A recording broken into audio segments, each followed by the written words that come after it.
ಮಾಡಿದ್ದು ಸಿದ್ದರಾಮಯ್ಯನವ್ರಿಗೆ, finance minister ಮಾಡಿದ್ದು ನಾನೇ, ನನ್ನೇ ಮರ್ತುಬಿಟ್ಟವ್ರೆ ಅಂತ ಹೇಳಿದ ಜ್ಞಾಪಕ ಏನೋ ಗೊತ್ತಿಲ್ಲ ನನಗೆ ಸರಿಯಾಗಿ. ಹಂಗಾಗೋಯ್ತು ಇಲ್ಲಿ.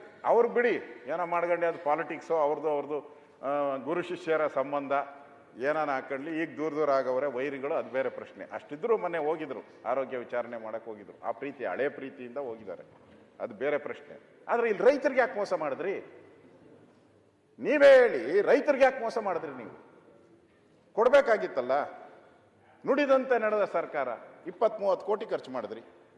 ಈಗ ನಾನು ಹೇಳಿದ್ದು ಓದಿದ್ದೆಲ್ಲ ನೀವೇ ಹಾಕಿರೋದು, ನೀವೇ ಪ್ರಿಂಟ್ ಮಾಡಿರೋದು, ನೀವೇ ಟ್ವೀಟ್ ಮಾಡಿರೋದು. ನುಡಿದಂತೆ ಎಲ್ಲಿ ನಡೆದಿದ್ದೀರಾ? ನೀವು ನುಡಿದಂತೆ ನಡೆದೇ ಇಲ್ಲ ನನಗನ್ಸೋ ಪ್ರಕಾರ. ನಾನು ಹೇಳಿದ್ನಲ್ಲ, ಬರಗಾಲ ಬಂತು, ಇವ್ರ ಸರ್ಕಾರ ಇದ್ದಾಗ ಫ್ಲಡ್ ಆಯಿತು. ಇದಕ್ಕೊಂಥರ ನನಗನ್ಸ್ತತೆ ಈ ಸರ್ಕಾರ ಒಂಥರ ದಪ್ಪ ಚರ್ಮದ ಸರ್ಕಾರ. ಇದು ಸಂವೇದನೆ ಇಲ್ಲ. ಈಗ ಮುಖ್ಯಮಂತ್ರಿಗಳನ್ನ ಕೇಳಿದ್ರೆ, ಭಾಳ ವರ್ಷ ನೋಡಿದ್ದೀನಿ ಮುಖ್ಯಮಂತ್ರಿಗಳನ್ನ, ಜಾಸ್ತಿ ಏನಾನ ಮಾತಾಡ್ಬಿಟ್ರೆ, ಯಾರನ್ನ ಸಿಕ್ಕಿದ್ರೆ, ಯಾರನ್ನ ಸರಿಯಾದವ್ರು ಸಿಕ್ಕಾಕೊಂಡ್ರೆ, ನಿನ್ಗೆ ಸಂಧಿ ಗೊತ್ತು, ಸಂಧಿ ಯಾವುದು ಶುರು ಮಾಡ್ಕೊಂತಾರೆ. ಜಾಸ್ತಿ ಮಾತಾಡಿದ್ರೆ, ನಾನು ಜಾಸ್ತಿ ಮಾತಾಡಿದ್ರೆ ನೇಗುಲ್ ಗೊತ್ತಾ ನಿನಗೆ? ನೊಗ ಹೆಂಗೆ ಕಟ್ತಿ ಅದು ಗೊತ್ತಾ? ಉಳುಮೆ ಮಾಡೋಕ್ಕೆ ಎಷ್ಟು ಜನ ಎಷ್ಟು ಬೇಕಾದ್ರೆ ಕೊಡ್ತಾರೆ. ಕೇಳ್ತಾರೆ, ನನಗೂ ಇದೇ ಥರನೇ ಹೇಳ್ತಾರೆ. ನಮಗೆಲ್ಲ ಇಷ್ಟು ಕೇಳ್ತಿರಲ್ಲ. ಈಗ ರೈತ ಕೇಳ್ತಾವನೆ ನಿಮ್ಮನ್ನ. ನೀವು ರೈತರೇ ಆಗಿದ್ರೆ, ನೀವು ಉಳುಮೆ ಮಾಡಿದ್ರೆ, ಎಲ್ಲಿ ರೈತರ ಪರವಾಗಿ ಎಲ್ಲಿ ನಿಂತ್ರಿ? ಇದು ರೈತರಿಗೆ ಮಾಡಿದಂಥ ದ್ರೋಹ ಅಲ್ವಾ? ರೈತರು ಕೇಳ್ತಾ ಇದ್ದಾರೆ. ನಮಗೆ ಬಾಯಿ ಮುಚ್ಚಿಸ್ಬೋದು, ಅನ್ನ ಕೊಡೋ ರೈತನಿಗೆ ನೀವು ಬಾಯಿ ಮುಚ್ಚೋದಕ್ಕೆ ಸಾಧ್ಯನೇ ಇಲ್ಲ. ರೊಚ್ಚಿಗೆದ್ದಿದ್ದಾರೆ, ರೊಚ್ಚಿಗೆ. ಉತ್ತರ ಕರ್ನಾಟಕದಲ್ಲಂತೂ ರೊಚ್ಚಿಗೆದ್ದಿದ್ದಾರೆ. ಅದರಿಂದ ನೀವು ಒಂದು ರೀತಿ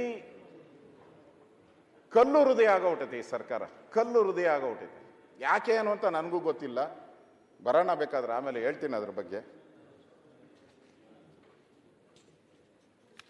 ಇದಕ್ಕೂ ನಾ ಹೇಳ್ತೀರಿ. ಮೊನ್ನೆ ಹೇಳಿದ್ರು, ಟಿ ವಿ ಇಂಟರ್ವ್ಯೂನಲ್ಲಿ, ಪ್ರೆಸ್ಸಲ್ಲಿ ಹೇಳಿದ್ರು, ಬಿ ಜೆ ಪಿಯವ್ರಿಗೇನು ಮಾನ ಮರ್ಯಾದೆ ಇದೆಯೇನ್ರಿ? ಯಾವ ಮುಖ ಇಟ್ಕೊಂಡು ಪ್ರತಿಭಟನೆ ಮಾಡ್ತಾರೆ ಅಂತ ಹೇಳಿದ್ದಾರೆ. ನಾನೇನಿಲ್ಲ, ನಾನು ಮುಖ್ಯಮಂತ್ರಿನ ಕೇಳಕ್ಕೆ ಇಸ್ತೀನಿ. ಮಾನ ಮರ್ಯಾದೆ ಇಲ್ಲ ಅಂತ ನಮ್ಗೆ ಹೇಳಿದ್ದೀರ. ಬೆಳಗ್ಗೆ ನಮ್ಮ ಅಧ್ಯಕ್ಷರು ಹೇಳಿದ್ರು ನನಗೆ, ವಿಜಯೇಂದ್ರ ಅವರು, ನೋಡಿ ಹಿಂಗೆ ಅಂದಿದ್ದಾರೆ ಸಿದ್ದರಾಮಯ್ಯನವರು, ಸರಿನಾ ಅಂತ ಹೇಳಿದ್ರು. ನಾನು ಸಿದ್ದರಾಮಯ್ಯನ ಕೇಳಕ್ಕೆ ಇಷ್ಟಪಡ್ತಾ ಇದ್ದೀನಿ. ರಾಜ್ಯದಲ್ಲಿ 2422 ರೈತರ ಆತ್ಮಹತ್ಯೆ ಆಗಿದೆ. 422 ಆತ್ಮಹತ್ಯೆ. ಕಬ್ಬು ಬೆಳೆಗಾರದ್ದು 32 ಜನ ಕಬ್ಬು ಬೆಳೆಗಾರರೇ ಆತ್ಮಹತ್ಯೆ ಮಾಡ್ಕೊಂಡಿದ್ದಾರೆ. ಕಬ್ಬು ಬೆಳೆಯೋರು ದೇಶದಲ್ಲಿ 2ನೇ ಸ್ಥಾನದಲ್ಲಿದ್ದೀರಿ ನಾವು. ಆತ್ಮಹತ್ಯೆ, ರೈತರ ಆತ್ಮಹತ್ಯೆಯಲ್ಲಿ 2ನೇ ಸ್ಥಾನ. ಇದನ್ನು ಸ್ಟ್ಯಾಟಿಸ್ಟಿಕ್ಸು ಬಂದಿದೆ, ನಾನು ಸ್ಟ್ಯಾಟಿಸ್ಟಿಕ್ಕು ಕೊಡ್ತೀನಿ. ಬಿಡುಗಡೆ ಮಾಡಿರೋವಂಥದ್ದು ರಾಷ್ಟ್ರೀಯ ಅಪರಾಧ ದಾಖಲೆಗಳ ಬ್ಯೂರೋ ಪ್ರಕಟಣೆ. ರಾಷ್ಟ್ರೀಯ ಅಪರಾಧ ದಾಖಲೆಗಳ ಬ್ಯೂರೋ ಪ್ರಕಟಣೆ. 2.5 ವರ್ಷಗಳಲ್ಲಿ ರಾಜ್ಯದಲ್ಲಿ 2422 ರೈತರ ಸಾವಿಗೆ ಶರಣು. ಇದು ಬಂದಿರೋವಂಥದ್ದು ಪತ್ರಿಕೆಯಲ್ಲಿ ಬಂದಿದೆ. ಕರ್ನಾಟಕ ಎಷ್ಟು ಪರ್ಸೆಂಟೇಜು? 22.5% ಕರ್ನಾಟಕ. ಆಂಧ್ರ ಪ್ರದೇಶ ಕೇವಲ 8.6%. ಆಂಧ್ರ ಪ್ರದೇಶ ಕೇವಲ ನಮ್ಮ ಪಕ್ಕದ ರಾಜ್ಯ, ನಾನು ದೂರ ಓದ್ತಾ ಇಲ್ಲ. ತಮಿಳುನಾಡು 5.9%. ತಮಿಳುನಾಡು 5.9%. ನಾವೇ ಹೈಯೆಸ್ಟ್ ಇರ್ತಕ್ಕಂಥದ್ದು. ನಾನು ಪಕ್ಕದ್ದು ಹೇಳಿದೆ, ನಮ್ಮ ಸುತ್ತಮುತ್ತ ಇರೋರನ್ನ ಹೇಳಿದೆ. ನೀವು ಹೇಳೋ ಇದ್ದೇ ಇದೆಯಲ್ಲ, ನೀವು ಹೇಳೋಕ್ಕೆ. ನಾನೇನು ಮೊನ್ನೆನೇ ಹೇಳಿದೆ, ಅದು ಹೇಳಿದ್ಕೆ ಇಷ್ಟೊತ್ತು ಕೃಷ್ಣ ಅವರೇ, ಇಷ್ಟೊತ್ತು ನಾನು ಹೇಳಿದ್ಕೆ ಅದು ತಪ್ಪು ಅಂತ ಹೇಳ್ಬಿಟ್ರು. ನಾನು ಊರಿಗೊಬ್ಬನೇ ಅದೇನು ಹೇಳಿದೆ, ಊರಿಗೊಬ್ಬರೇ ಗೌಡ್ರು ಅಂತ ಹೇಳಿದೆ. 2 ಹೇಳಿದೆ. ಹೆಂಗೆ ಹೇಳ್ಬಾರ್ದು ಅಂತ ಹೇಳಿದ್ರು ನಿಮ್ಮವ್ರು. ಅದಕ್ಕೆ ನಾನು ಹೇಳಲ್ಲ. ಯಾಕೆ ಹೇಳಿ ನಿಮಗೆ? ನೀವು ಅದಕ್ಕೆ ರೆಡಿ ಇರ್ತೀರ. ಹೇಳ್ಬಿಟ್ಟೆ ಹಿಂಗೆ ನಾನು ನೋಡ್ತೀನಲ್ಲ, ಸಿದ್ದರಾಮಯ್ಯನವ್ರು ಇಳಿದೋಗೋವಾಗ ನಿಮ್ಗೆ ಹೇಳ್ಬಿಟ್ಟು ಹೋಗ್ತಾರೆ, ರೆಡಿ ಮಾಡ್ಗಳಪ್ಪ ಅಂತ ಹೇಳ್ಬಿಟ್ಟು ಓಡ್ತಾರೆ. 100% ನನಗೂ ಗೊತ್ತಿದೆ. ಅದು ಇದು ಆತ್ಮಹತ್ಯೆಯ